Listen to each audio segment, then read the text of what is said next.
Hi, everyone. Judge Andrew Napolitano here for Judging Freedom. Today is Tuesday, May 28. Seems like a Monday here in the U.S. with our long three-day holiday weekend. Tuesday, May 28, 2024. Alastair Crooke will be with us in just a moment on Are the U.S. and Russia eyeball to eyeball? And if so, which of them will first blink? But first, this. You all know that I am a paid spokesperson for Lear Capital, but I'm also a customer, a very satisfied customer. About a year ago, I bought gold, and it's now increased in value 23%. So $100 invested in gold a year ago is now worth $123. If you have $100 in the bank, it still shows $100, but $100 in the bank is now worth 24% less. Inflation has reduced all of your savings, all of your buying power, and mine, by 24%. And gold is largely immune from that. If you want to learn how gold will soon hit $3,200 an ounce, call Lear Capital, 800-511-4620, or go to LearJudgeSnap.com. Get your free gold report. Same experts who predicted the 23% rise that I've enjoyed have predicted this $3,200 an ounce gold. Learn about how to transfer this to an IRA. Protect your savings. 800-511-4620, LearJudgeSnap.com. Tell them the judge sent you. Alastair, good day to you, my friend, and thanks very much for joining us. Thank you again for accommodating our holiday schedule here in the U.S. You have two very interesting pieces out about the relationship between the United States and Russia and who's telling the truth and who's not. I'd like to ask some questions about those. Does NATO believe it has little choice but to escalate the Ukraine war with Russia? I mean, stated differently, does desperation lead to escalation? On the face of it, it seems that this is the case, but we do have a conundrum to resolve because the question is everyone is talking now. Everyone is talking about war with Russia. A former MP, a British MP, has said we're already at war with Russia. Indeed, the head of NATO, Stoltenberg, has been saying that we've got to allow the Ukrainians to attack Russian ammunition and other military sites inside Russia, Mother Russia, not the new Russia. And so they've been saying this. It's all over the place. Everyone is saying war with Russia is coming. And indeed, the head of the British military, even in January, said we have to prepare for war with Russia. And then conscription was announced, and the EU is talking about conscription again.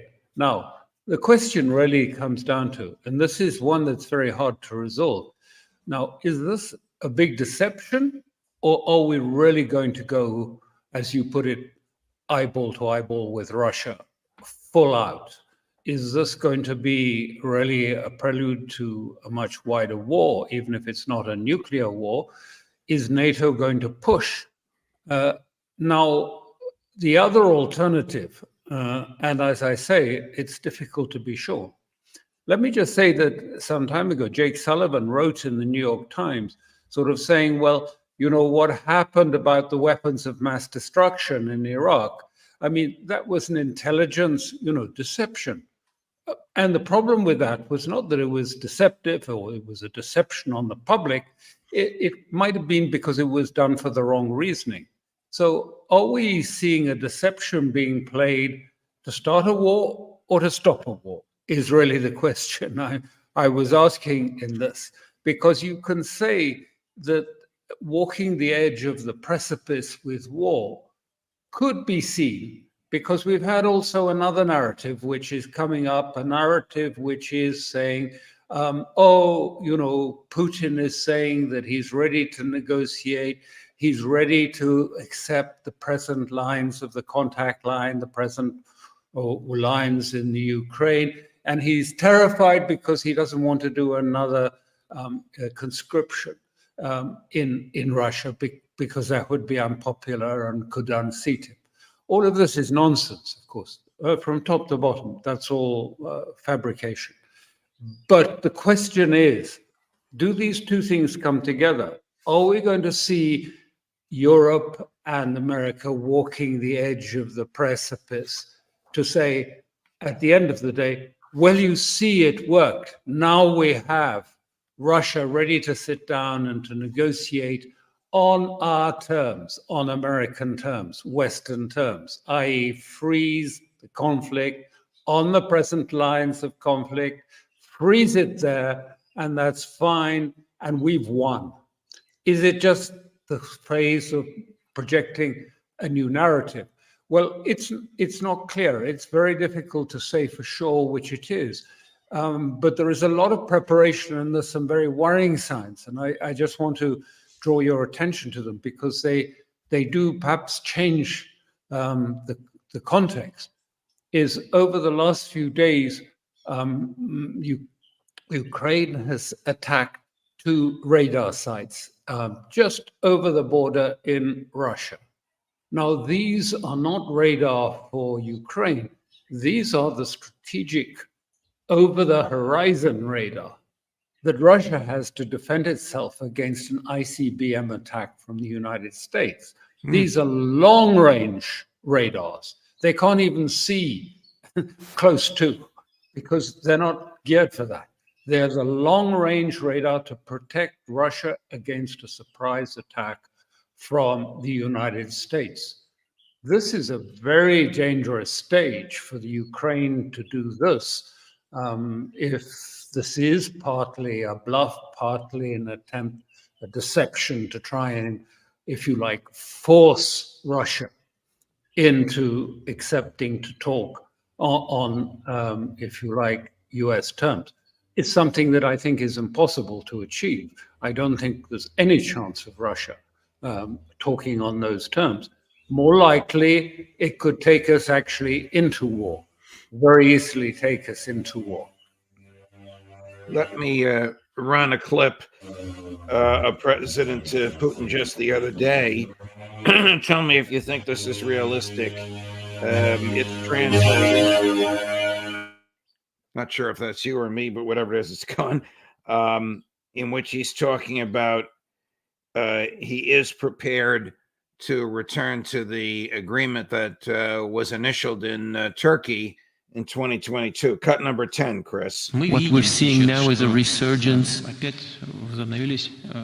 talk of going back to negotiations. Let them come back, but not on the basis what one side wants, but on the basis of the agreements of principle that were reached during the difficult negotiations in Belarus and Turkey. Is that realistic, or is that just political consumption in Russia? No, he's always said, and I think that is right, that he's always open to negotiations.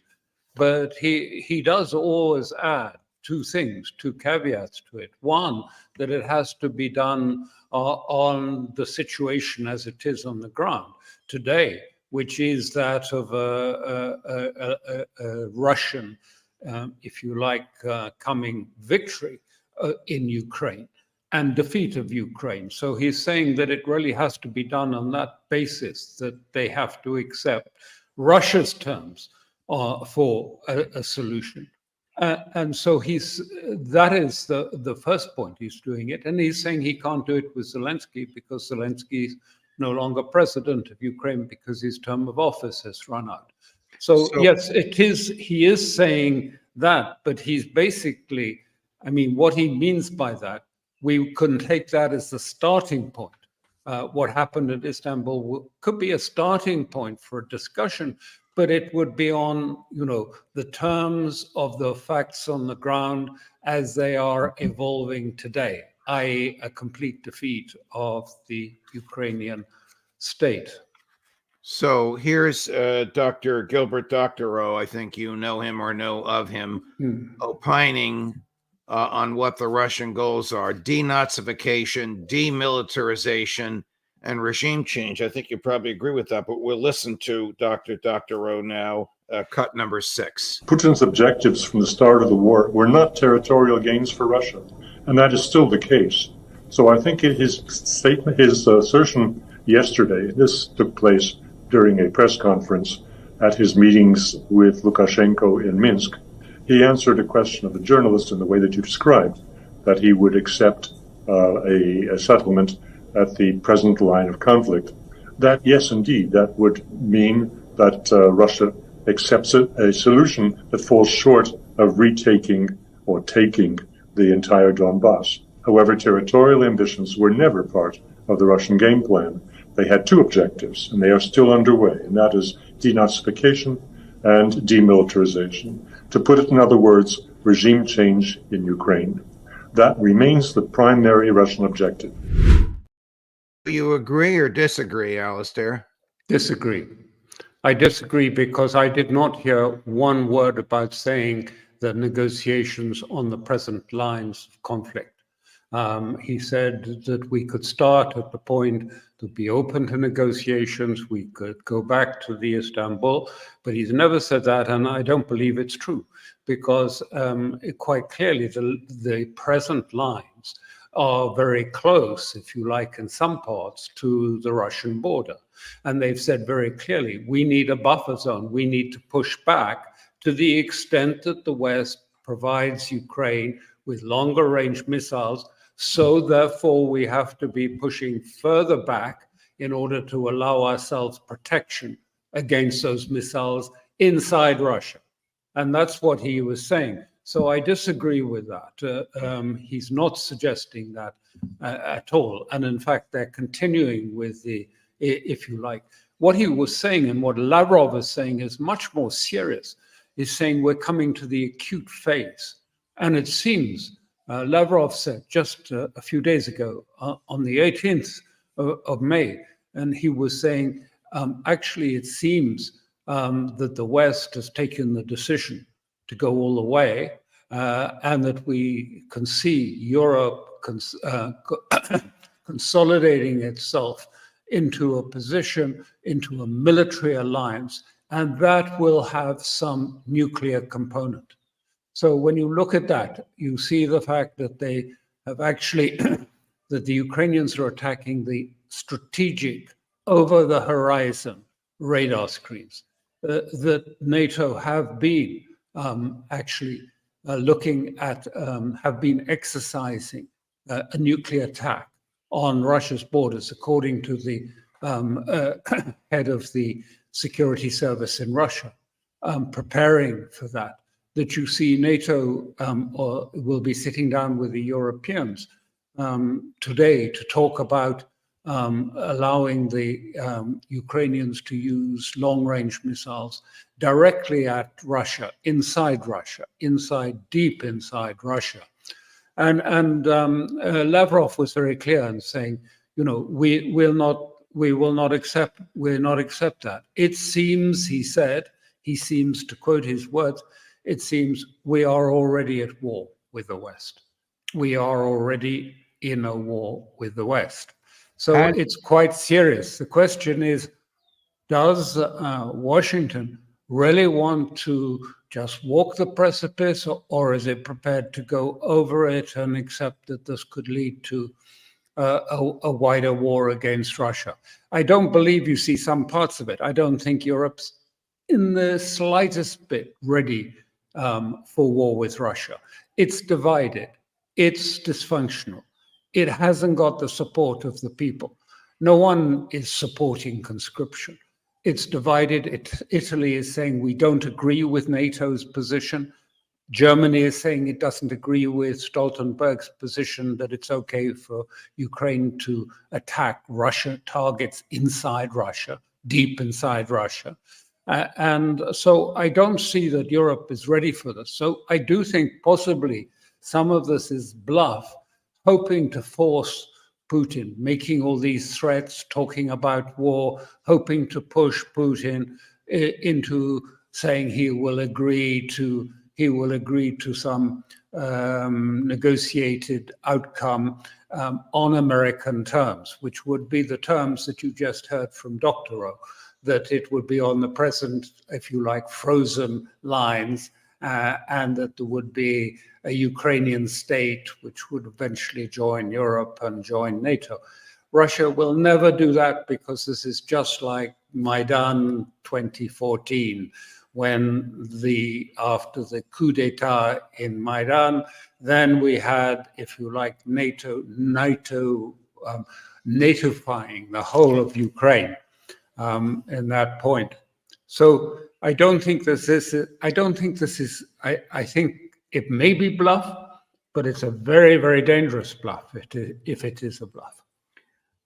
Have any Western nations authorized Ukraine to use their offensive weaponry to attack deep into Russia? I mean, theoretically, the U.S. has said no.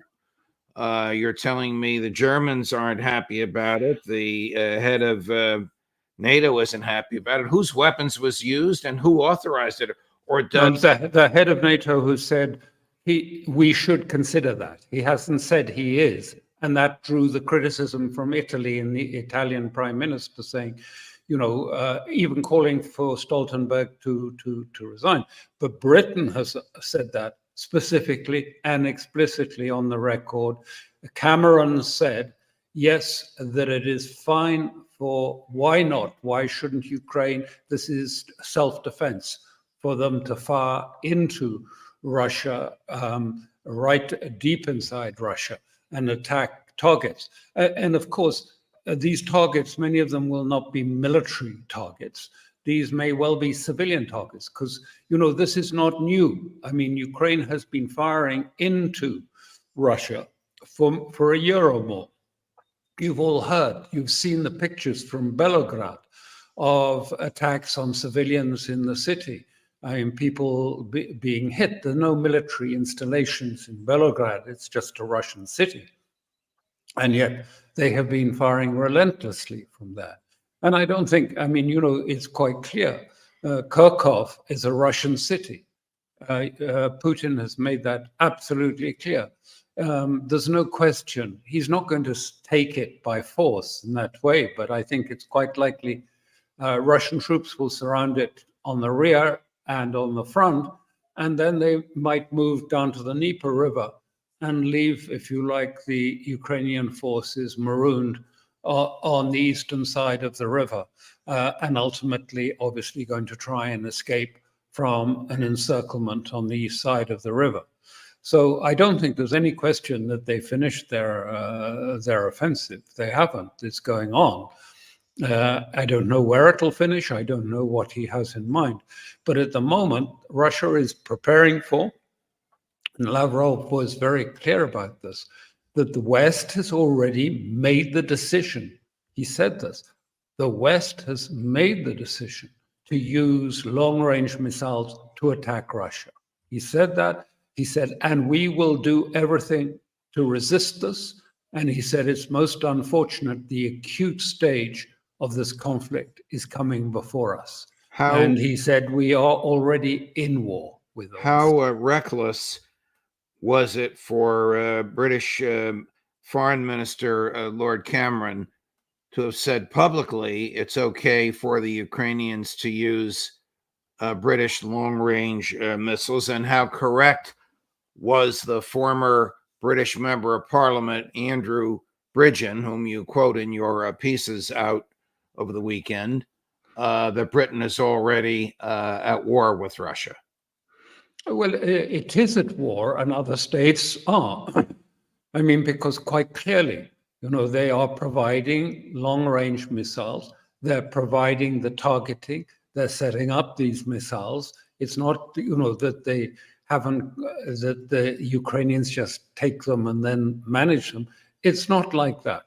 The European forces, NATO, actually help arrange the targeting, the sighting, the process. And of course, then NATO provides all the data and the targeting data from their AWACS, from their satellites, from their drones over Ukraine, NATO drones, through the NATO operations room, providing the exact coordinates into the missiles, the exact details of where Russian radar systems are, so that the missile can go around in a sort of slalom, swerving around Russian radars to attack the target. That's being at war with Russia.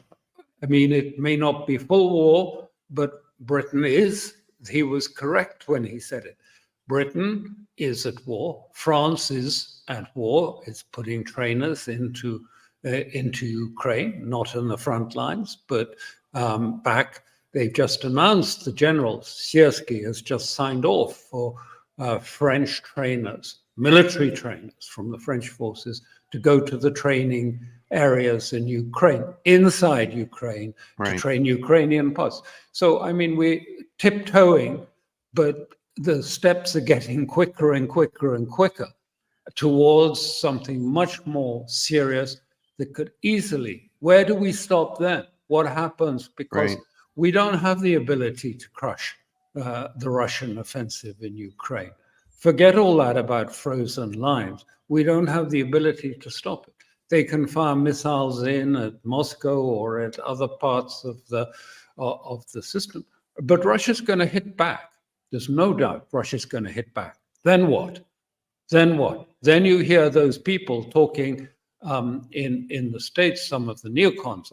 I don't know how much influence they have, but they're saying we shouldn't be frightened of using the nuclear weapon. We shouldn't be frightened of using a tactical weapon. And as I say, the Russian security service reports that actually NATO has been practicing, if you like, nuclear attacks on the borders of Russia.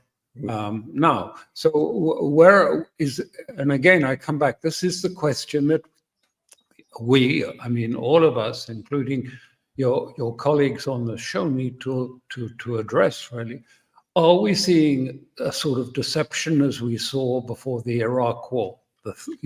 Weapons of mass destruction, we have to do something about it, we've got to do it. Of course, there were none. And of course, the deception now is that these missiles, these Storm Shadows, these other American missiles are not going to change the war.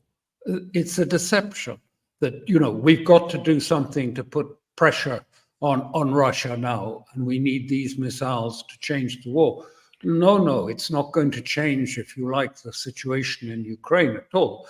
But it might provoke Russia into a serious response, which will then demand that the West has to do something in response to that. All right, I have a number of questions for you. One is, I'm mildly curious over something you wrote, because one of the British people whose name you did not just use is the Prime Minister, Rishi Sunak. Does he control his generals, or do they control him? This sort of policy, these policy decisions are not done by the Prime Minister, not by Mr. Sunak. I mean, he's just someone who's done it. The generals were very clear. They said, the orders had come down. We're going to war with Russia. And this is why Sunak is, according to that former member of parliament, he's saying, that's why he's called a snap election quickly. In Britain, he doesn't want to be a war president, as he put it. He's going to lose the election and probably take off for warmer climes somewhere else. So, no, they come from somewhere else. That comes from deep within the deep state.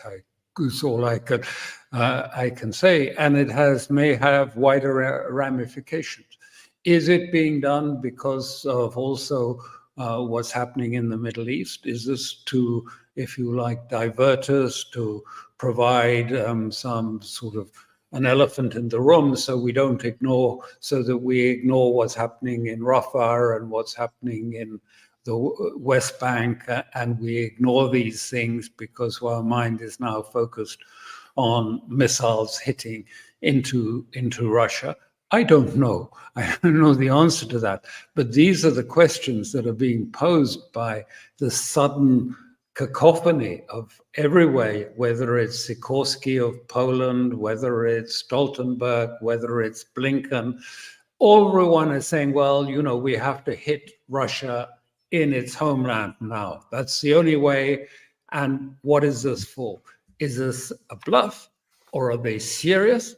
Are they really wanting to are they planning a real war against Russia? There are some signs that they could be, but I don't know. And if they do that, reckless, you said, reckless it is, that's for sure.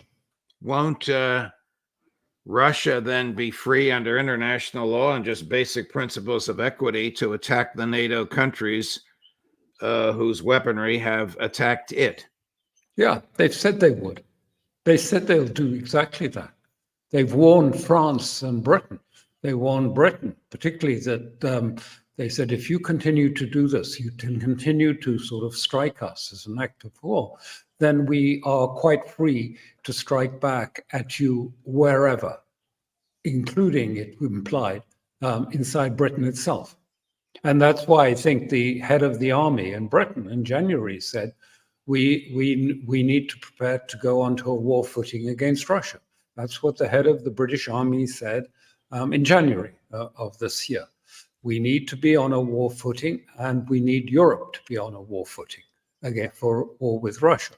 Now, is it bluff, or is he real? Why do you think this is heating up now? Is it the coming American election and the perception here in the U.S. that President Biden will not get reelected?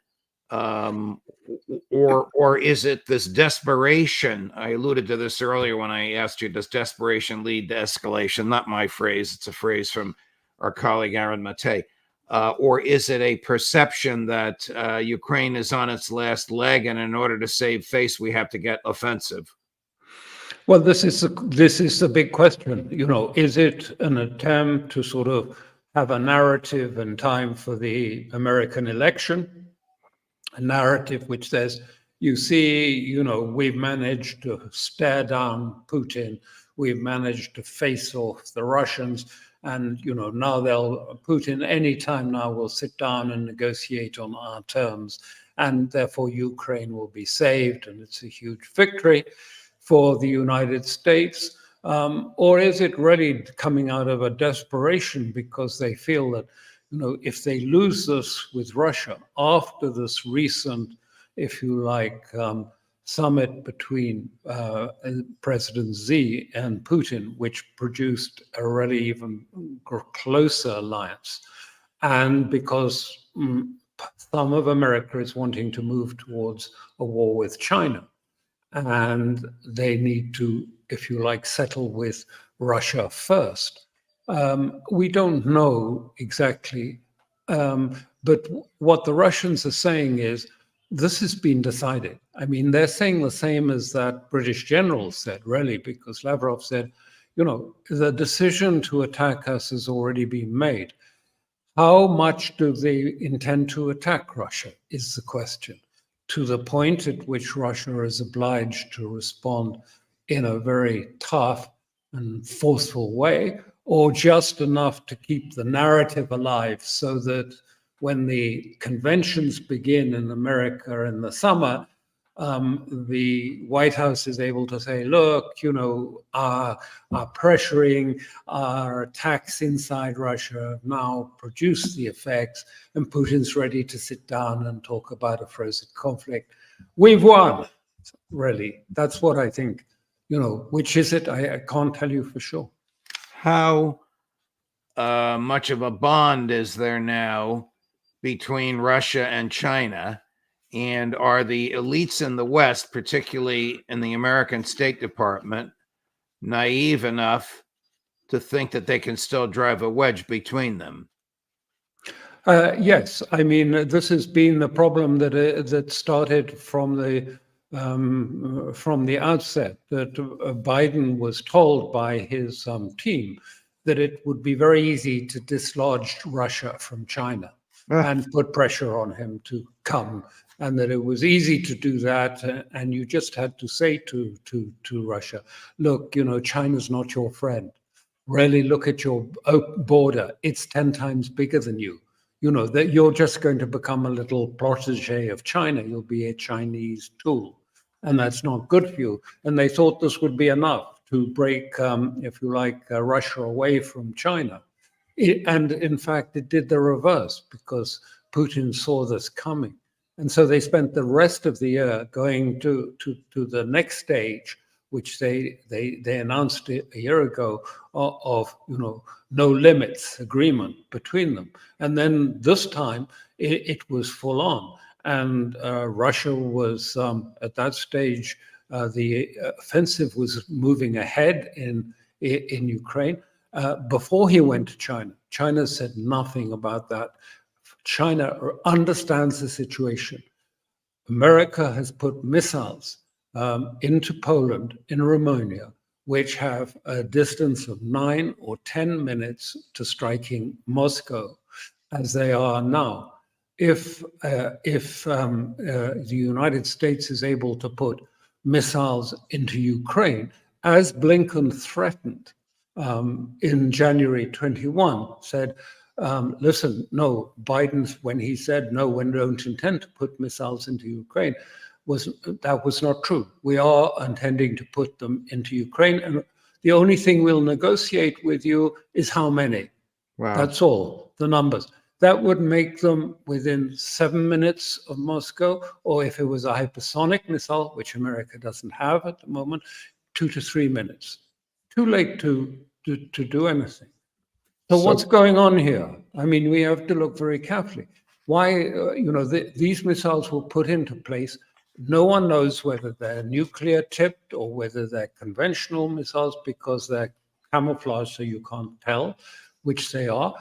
Russia understands that, Ukraine is an existential threat to Russia. Russians understand, what is going on with all this threats to Russia is not a game playing, not when you have missiles so close to you that can carry a nuclear warhead in this way.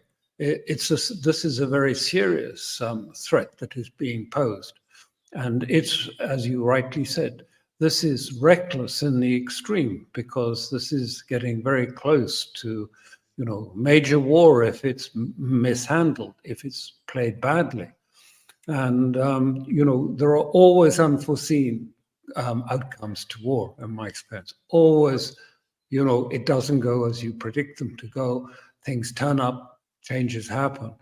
And then we've at the same time, as I said, how's this going to affect the Middle East? What's this all about? Is it about the Middle East too? Is it about the fact of what's going on in Israel? I believe it may well be. You mentioned this last Friday, if you recall.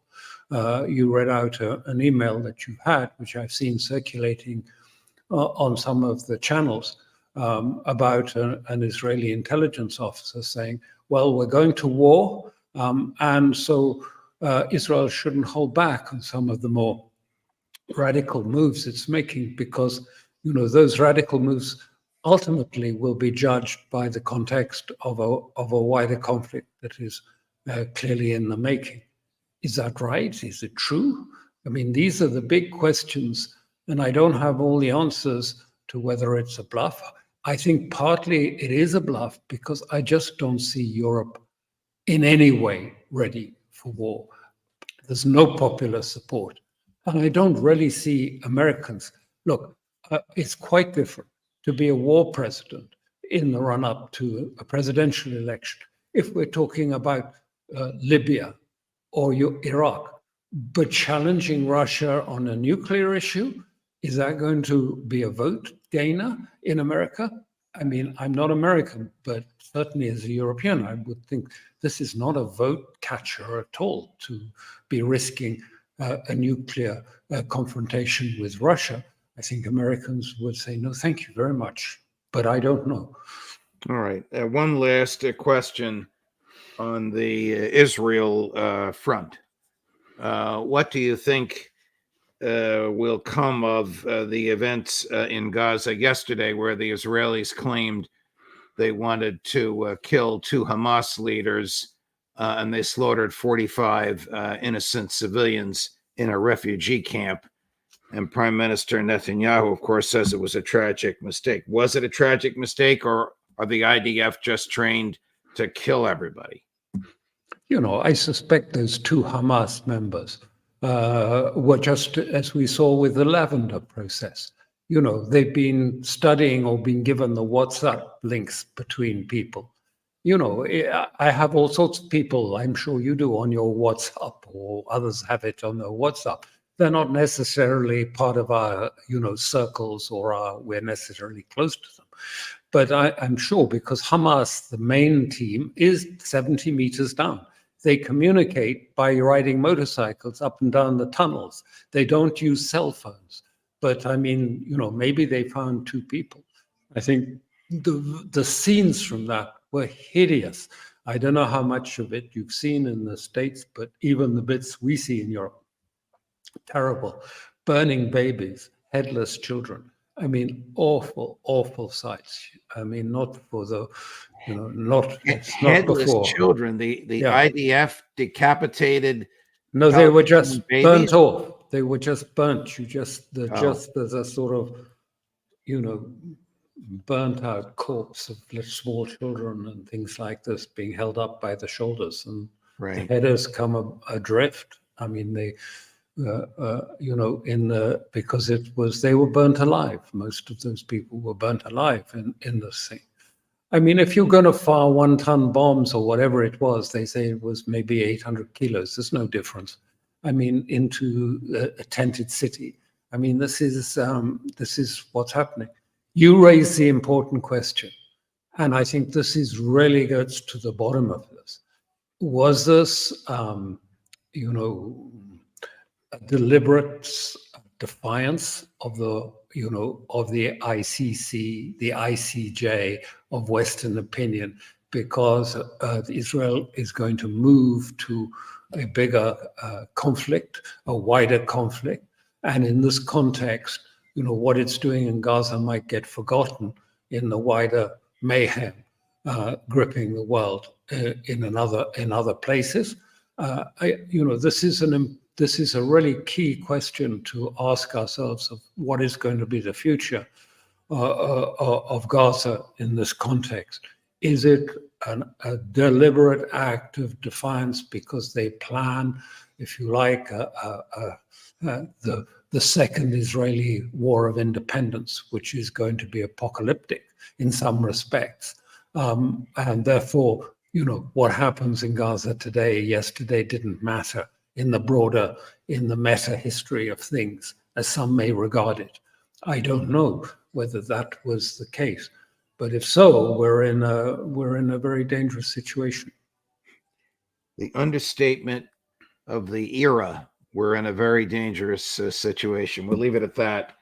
Alastair Crooke, my dear friend, we have run the gamut on issues this morning. Thank you very much for your time and for your analysis. I hope we can see you again, as usual, early next week. Thank you very much. Thank you. All the best. All the best, my dear friend. Coming up later today, let me just make sure that I have the calendar proper. At 10 a.m. Eastern, Ray McGovern. At 11 a.m. Eastern, Larry Johnson. At 11:45 a.m. Eastern, Colonel Douglas McGregor. At 2 o'clock in the afternoon Eastern, Matt Ho. Judge Napolitano for Judging Freedom.